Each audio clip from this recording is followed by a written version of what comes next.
নমস্কার বন্ধুরা, সবাইকে শুভ সকালের অনেক অনেক শুভেচ্ছা জানিয়ে রোশনাইয়ের আজকের পর্বের রিভিউ নিয়ে আমি পৌঁছে গেছি তোমাদের সামনে। তাহলে বাংলা সিরিয়াল সমাচারে তোমাদের সবাইকে স্বাগত জানিয়ে আজকের পর্বের রিভিউ আমি শুরু করছি। গল্পের শুরুতে আমরা দেখতে পাচ্ছি যে রোশনাইরা তো স্টেজে দাঁড়িয়ে আছে।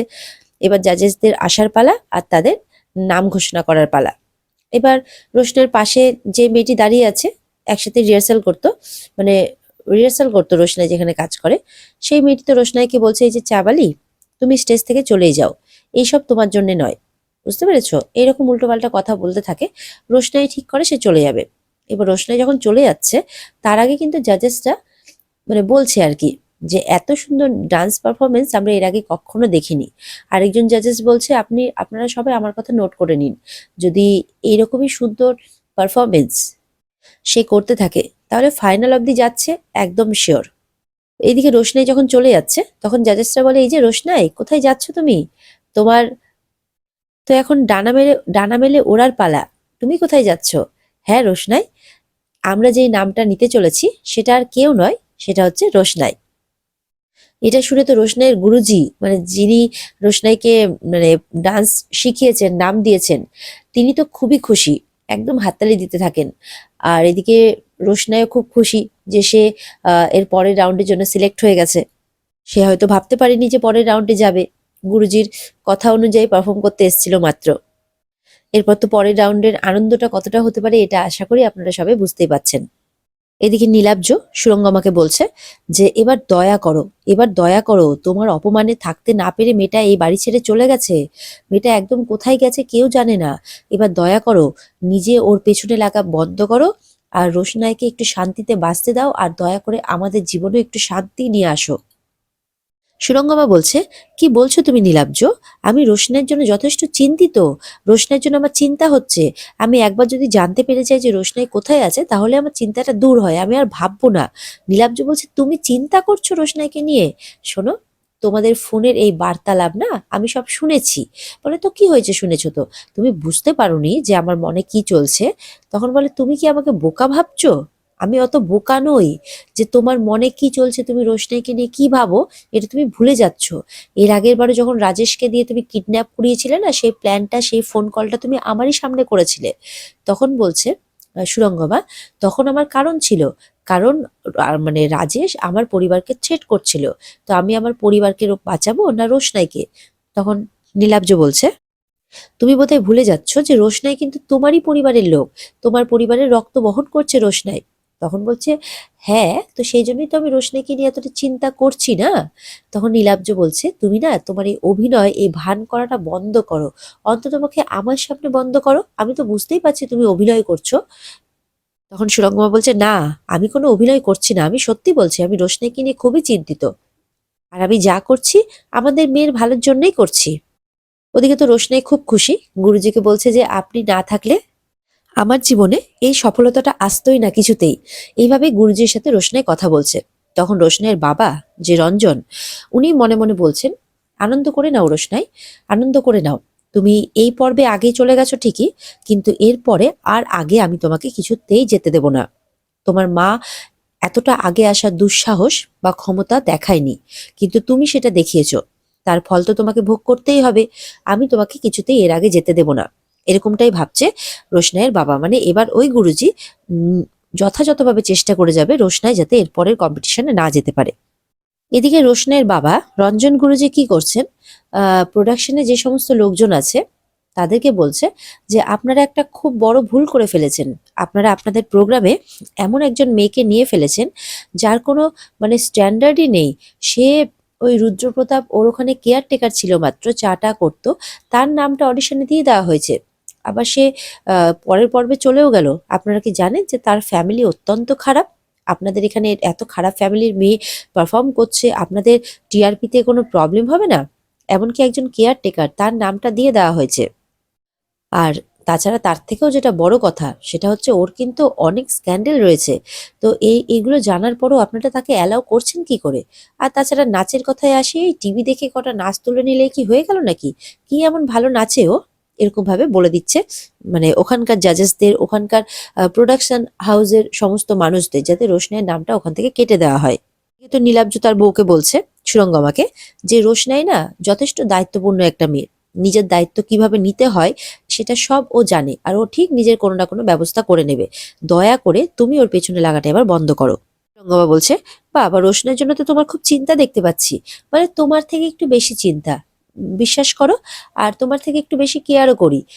তখন সুরঙ্গমা বলছে, তাহলে তো তুমি জানো নিশ্চয়ই রোশনাই কোথায় আছে, তাহলে বলো আমাকে। বলে, বিশ্বাস করো, যদি আমি জানতাম তাহলে আমার থেকে নিশ্চিন্ত এই পৃথিবীতে আর কেউ হতো না, অন্ততপক্ষে তোমার মতো ছদ্মভান করে চলি না আমি। তখন সুরঙ্গমা বলছে, শাট আপ, তুমি এই ধরনের কথা আমাকে বলতে পারো না। যে বলছে, এতই যখন অভিনয় করছো, এতই যখন তোমার ওর প্রতি চিন্তা হচ্ছে, তখন যখন ও এখানে ছিল তখন ওর দায়িত্ব নিতে অস্বীকার করেছিলে কেন, দায়িত্ব নাওনি কেন? সুরঙ্গমা তো চোখ মুখ এদিক ওদিক করে মানে কথা সাজাচ্ছে আর কি। আসলে রোশনাইয়ের মা সুদর্শনার সাথে তুমি ঠিক যেরকমটা করেছিলে, তুমি রোশনাইয়ের সাথেও সেরকমই করতে চেয়েছিলে। সুরঙ্গমা বলছে যে সুদর্শনা গুরুজিকে বিব্রত করছিল। বলে, তুমি কি করে জানলে যে গুরুজিকে বিব্রত করছিল? বলে, আমরা সবাই জানি, এটাও জানি যে গুরুজির দিল্লির বাড়িতে কেন গিয়েছিল। তখন নীলাব্জ বলছে, তুমি না এই কথাগুলো বলা বন্ধ করো, কারণ তোমার বলা কথার সাথে সত্যের কোনো মিল নেই। নীলাব্জ বলছে যে সুদর্শনা গুরুজির সাথে তার মেয়ের ব্যাপারে কথা বলতে গিয়েছিল, কারণ মেয়েটি গুরুজিরও। তার মানে এই কথা শুনে বোঝা যাচ্ছে যে নীলাব্জরা জানে যে গুরুজির মেয়েই হচ্ছে রোশনাই। সুরঙ্গমা তখন বলছে, shut up, just shut up, তুমি তোমার সমস্ত ভদ্রতা ছাড়িয়ে যাচ্ছ। বলে, কিভাবে শুনি? নীলাব্জ বলছে গুরুজি জানতেন না যে রোশনাই কার মেয়ে। প্রোডাকশন হাউসের একজন বলছে, এই মেয়েটি অ্যাকচুয়ালি এখানে অ্যাসিস্ট্যান্টের কাজ চাইতে এসেছিল, তো গ্র্যাজুয়েশনটা কমপ্লিট ছিল না বলে আমরা তাকে কেয়ারটেকারের কাজে রাখি। তো এইটুকুটাই, আর হয়তো ওই রুদ্রপ্রতাপ জি উনি ওনার নামটা ওখানে দিয়েছেন। তখন বাকিরা বলছে, মানে যারা জানেই না প্রোডাকশন হাউসে, যে রোশনাই ওখানে ওই নাচে গেছে, বলছে এই মেয়েটা ওখানে গেল মানে কি করে? তখন রঞ্জন গুরুজি বলছে, ওই রুদ্রপ্রতাপই নিয়ে গেছে হয়তো, আর কি করে যাবে, আপনারা ওকে জিজ্ঞাসা করুন। তবে আমি রোশনাইকে খুব কাছ থেকে চিনি, আর অনেক পুরনো সময় থেকে চিনি আর কি। অত্যন্ত খারাপ মেয়ে, অনেক বাজে কাজ করেছে জীবনে। প্রোডাকশন হাউসের লোকগুলো বলছে, ঠিক আছে আমরা দেখছি এই ব্যাপারটাকে। আর ওখানকার স্টুডেন্টসরা বলছে, আমরা কিন্তু আমাদের প্রোটেস্ট মানে থামাবো না, আমরা একটা হাই স্ট্যান্ডার্ডের ছেলে পেয়ে, আর সেখানে একজন এই লো স্ট্যান্ডার্ডের চা দেয়, সে কিনা এখানে পারফর্ম করতে এসছে, আমাদের বাবা মারা জানলে কখনো এখানে পারফর্ম করতে আমাদেরকে পাঠাতোই না। তখন রঞ্জন গুরুজি বলছেন, চিন্তা করো না, আমি তো কথা বলেছি প্রোডাকশন হাউসের সাথে, তারা এই ব্যাপারটাকে দেখে নেবেন বলেছেন। বলে, আমরা তো এখানে চান্সই পাইনি, তাহলে থেকে কি করব? একটা ভুলভাল মানুষ যদি চান্স পেয়ে যায় তাহলে আমরা চান্স পাবোই বা কি করে? মানে এবার শুরু হচ্ছে রোশনের মানে চান্স পাওয়া নিয়ে একটা গন্ডগোল। এই গুরুজি তো অলরেডি উল্টোপাল্টা বলে ফেলেছেন, এবার দেখা যায় যে রোশনা এখানে থাকতে পারে কিনা, কারণ হাজার হোক রোশনের থাকাটা কিন্তু অসুবিধেই হয়ে যাবে। এদিকে তো রোশনাই খুব ভয় পাচ্ছে যে গুরুজি ওরা তো এদিকে আসছে, ওরা তো জানতে পেরে যাবে যে আমি ওখানে নাচের নাম দিয়েছি। মানে তুমি চিন্তা করো না, আমি আছি তো, আজ বাদে কাল তো ওরা জানতেই পারবে, তুমি চিন্তা করো না, আমি ব্যাপারটা সামলে নিচ্ছি। রোশনাই বলছে, আপনি আমার জন্য এতটা কেন করছেন? বলে, আরে আমি শিল্পীর জন্য করছি, তোমার এই যে শিল্পী সত্তার যে ট্যালেন্ট, এটাকে মানে এটার জন্য আমি করছি, তুমি চিন্তা করো না, আমি আছি, কিচ্ছু হবে না তোমার। আর এদিকে সুরঙ্গমা বলছে যে সুদর্শনার মানে অত্যাধিক প্রেমিক ছিল, এই অগন্তি প্রেমিকের মধ্যে কোনো একজনের মেয়ে হচ্ছে রোশনাই। লাবজ বলছে, তোমার গল্পের সাথে আমার সত্যের কিন্তু আকাশ পাতাল তফাৎ, ঠিক আছে? সেদিন যদি তুমি সুদর্শনাকে অপমানটা না করতে, সুদর্শন আজকে বেঁচে থাকতো। তো এদিকে সুরঙ্গমা তো বলছে যে রোশনাইয়ের মায়ের মানে সুদর্শনার মৃত্যুর জন্য আমি কোনোভাবেই দায়ী নয়। তখন নীলাব্জ বলছে, পুলিশ ইনভেস্টিগেট করলেই কিন্তু ধরা পড়ে যেত। বলে, হ্যাঁ, আমি তো ইনভেস্টিগেশনে কোনো বাধা দেইনি, কারণ ইনভেস্টিগেট করে তো তোমার এটাও প্রমাণিত হয়েছিল যে ও ডিপ্রেশনে ভুগছিল, কোনো কাজ না থাকার জন্য আত্মঘাতী হয়েছে। তখন নীলাব্জ বলছে, মানে নীলাব্জ হাসছে, খুব হাসছে। বলে, স্টপ লাফিং নীলাব্জ। নীলাব্জ তো খুব হাসছে। বলে, তোমার হাসি পাচ্ছে না? তোমার নিজের বোনের জন্য মানে কোনো দিনও কোনো কালে কেয়ার ছিল না, তুমি তার তোয়াক্কাই করনি, এখন নাকি তুমি তার মেয়ের জন্য খুব চিন্তিত, হাসি পাচ্ছে না তোমার? সুরঙ্গমা বলছে, আমি সত্যিই চিন্তিত। নীলাব্জ তো হা হা করে হাসতে হাসতে চলে যায় ওখান থেকে। তারপর সুরঙ্গমা বলছে, আমি সত্যিই চিন্তিত, আমি যেরকম সুদর্শনাকে পায়ের নিচে রাখতে চেয়েছিলাম, আমি রোশনাইকেও পায়ের নিচেই রাখবো। এরপরে দেখা যাচ্ছে সুরঙ্গমা গুরুজিকে ফোন করছে। গুরুজির ওখানে অন্য একজন ফোন রিসিভ করে বলে, আচ্ছা ঠিক আছে, আপনার মেসেজ আমি দিয়ে দেবো। সুরঙ্গমা বলছে, বলে দেবেন আমি ফোন করেছিলাম। এদিকে দেখা যাচ্ছে প্রোডাকশন হাউসের লোকজন রোশনের কাছে গিয়ে উপস্থিত হয়েছে। গুরুজিকে বলছে, গুরুজি সবকিছু ঠিকঠাক চলছে তো? আপনাকে চাটা খুব ভালো করে খাওয়াচ্ছে তো? বলে, হ্যাঁ, আমার যত্নের কোনো ত্রুটিও করেনি, সবকিছু ঠিক চলছে। স্টুডেন্টগুলো যারা ওত পেতে বসেছিল তারা ছুটে চলে আসে।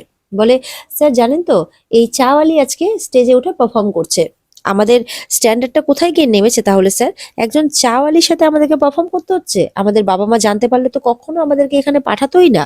আর আপনাদের এত বড় প্রোডাকশন হাউসে এইরকম এত একটা গরিব মেয়েকে নেওয়া হচ্ছে, এটা তো চ্যারিটি শো নয় যে সে এতটা গরিব বলে তাকে একটা সুযোগ দিয়ে দেওয়া হচ্ছে। আমরা আগে জানলে কেউ আমরা এখানে পারফর্মই করতাম না। তখন ওরা বলছে, আমরা তো জানি না এই ব্যাপারটা, ও তো শুধুমাত্র একটা কেয়ারটেকার হিসেবে কাজ করেছিল, তাহলে কিভাবে গেল? রোশনাই, তুমি যাও এখান থেকে। তখন গুরুজি বলে, না রোশনাই তুমি দাঁড়াও, রোশনাইয়ের নামটা আমি দিয়েছি, গুরুজি বলে প্রোডাকশন হাউসের ওদেরকে। এদিকে ছোটুর সাথে তো তার বাবা মা কথা বলছে যে তুমি কি করে পারলে এরকম একটা জঘন্য কাজ করতে, আমাদের মাথাটা বারিন ঠাকুর কাছে হেড করে দিতে। তখন ছোটু বলছে যে আমি ইচ্ছে করে করিনি, কিন্তু আমার এই বিয়ে টিয়েতে মন নেই, আমার ভালো লাগেনি, তাই আমি বানিয়ে বানিয়ে মিথ্যে কথা বলে দিয়েছি। বলে, তুমি খুব সহজ মনে করো না সবকিছুকে? তুমি কি মনে করো যে মাধবীলতা তোমার সাথে বিয়ে করার জন্য বসে আছে? তুমি নিজেকে এতটা গুরুত্ব কবে থেকে দিলে? হ্যাঁ, কি করে ভাবলে তুমি যে এরকম একটা কাজ তুমি করবে? ছোট বলছে, দেখো মা, আমি কোনোদিনই কোনো কিছু ভাবিনি, আমার নিজেরই রোজগার পাতি অত নেই, আমি কি করে একটা মেয়েকে বিয়ে করে এনে সুখ দেব, কি করে তার সকালাত পূরণ করব, তার জীবনটা অশান্তিতে ভরিয়ে দেওয়া হবে না? সেই কারণে আমি চাই না যে আমার জন্য কারো জীবন নষ্ট হয়ে যাক, তাই আমি এটা বলেছি। আর তাছাড়া বিয়ে টিয়েতে আমার সেরকম অত কোনো মন নেই। তখন তো বড় মা বলছে, তোমাকে আজকে হ্যাঁ বা না কিছু একটা বলতেই হবে। তখন ঠাম্মি বলছে, ছেড়ে দাও বড় বৌমা, ওকে জোর করো না, কারণ জোর করে আর যাই কিছু হোক না কেন বিয়েটা হয় না। ও ছেড়ে দাও, ও জীবন নিয়ে যেটা ভেবেছে ও সেটা করুক, ও কি করবে দেখে নেবে, আমরা এরপরে চোখ বুঝলে ওকে কে দেখবে? আর বড় বৌদি তো সারা জীবন বেঁচে থাকবে না। ছোট বলছে, দেখো, আমি তোমাদেরকে বুড়ো বুড়ি কিন্তু কখনো ভাবি না, তোমরা কেন মরবে? তোমরা কোনোদিনও মরবে না, বড় বৌদি ওর কিছু হবে না। তখন ছোটর বাবা বলছে, তুমি তোমার ভুল ধারণা নিয়েই থাকো, তবে যাও, যা করার ওকে ফোন করে জানিয়ে দাও, মানে গিয়ে ওকে স্কুলে গিয়ে সবকিছু জানিয়ে দাও। ছোট বলছে, স্কুলে যাব কেন বাবা? স্কুলে গেলে আমাকে দুনিয়ার অপমান করে, আমাকে ভালো লাগে না, বড় দিদিমণি বলে যা খুশি তাই বলে। এখন একটা চেনা জানা বেরিয়ে গেছে তাই অতটা করে না, কিন্তু খুব অপমান করে, আমার ভালো লাগে না। তখন তার মা বলছে, অপমান তুমি নিজের যে ব্যবহার, নিজের যে ব্যবহারটা ওর সামনে তুমি রেখেছো সেটা তুমি দেখছো না, সেটা দেখছো না বলেই তুমি ওর অপমানটাকে অপমান বলছো। আর তুমি যেটা করেছো সেটা কি খুব ভালো কাজ করেছো? ছোটকে তো খুব ভালো মন্দ কথা বলা হচ্ছে, যেহেতু ও এরকমটা করেছে কাজ। রোশনাইকে উল্টোপাল্টা কথা বলা হলে গুরুজি বলছেন, আমি ওকে প্রমোট করেছি, যা বলার আমাকে বলুন, আমি ওর নামটা দিয়েছিলাম। তখন ওখানকার লোকজন বলছে, দেখুন গুরুজি, আমরা আপনাকে যথেষ্ট সম্মান করি, কিন্তু কি বলুন তো, আপনি তো আমাদের সাথে একটা কন্ট্রাক্টে আছেন, আর এইভাবে আপনি কন্ট্রাক্টের বাইরে গিয়ে তো কোনো মানে আমাদের কর্মীদেরকে এরকম ভাবে নাচ করার কথা বলতে পারেন না, সেটা তো একটা নিয়ম ভাঙার মতো হয়ে যায়, তাই না? তো গুরুজি বলছে, ও তাই বুঝি? আমি এই সবার প্রথমে একটা শিল্পী, আর আরেকজন শিল্পীর মধ্যে আমি যদি সেই গুণটা দেখতে পাই, আমি তো তাকে অবশ্যই মানে সামনে নিয়ে আসবো সবার সামনে, না হলে তো আমার অধর্ম করা হবে। আর আপনাদের যদি মনে হয় যে আমি আপনাদের কন্ট্রাক্টের বিরুদ্ধে গিয়ে কাজ করেছি, তাহলে এক কাজ করুন, আপনারা বরঞ্চ আমার কন্ট্রাক্টটা ক্যান্সেল করে দিন। তখন রোশনাই বলছে, গুরুজি আপনি এটা কি বলছেন? তখন সেখানে রঞ্জন বাবু চলে আসেন। উনি বলছেন যে তুমি এই মেয়েটিকে চেনো না রুদ্রপ্রতাপ, আমি অনেক পুরনো মানে অনেক পুরনো সময় থেকে চিনি, মেয়েটি অত্যন্ত খারাপ, অনেকের অনেক ক্ষতি করেছে, তাছাড়া ও একজন চাবালি, ও কি করে এই মানে এখানে যেতে পারে, এইখানে ও পারফর্ম করতে পারে? রোশনাই তো রঞ্জন গুরুজির কথা শুনে অবাক হয়। আর এখানে আজকের পর্ব শেষ হয়ে যায়। তো বন্ধুরা, এই ছিল আজকের পর্বের রিভিউ। যদি তোমাদের ভালো লেগে থাকে তাহলে অবশ্যই পর্বকে লাইক, কমেন্ট আর সাবস্ক্রাইবটা করতে কিন্তু কিছুতেই ভুলবে না। আর পর্বটা আরো ডিটেলসে দেখতে চাইলে অবশ্যই তোমরা স্টার জলসার পর্দায় কিন্তু নজর রাখবে। তাহলে সবাই ভালো থেকো আর অপেক্ষায় থেকো আগামী পর্বে রিভিউ পাওয়ার জন্য। ততক্ষণের জন্য টাটা।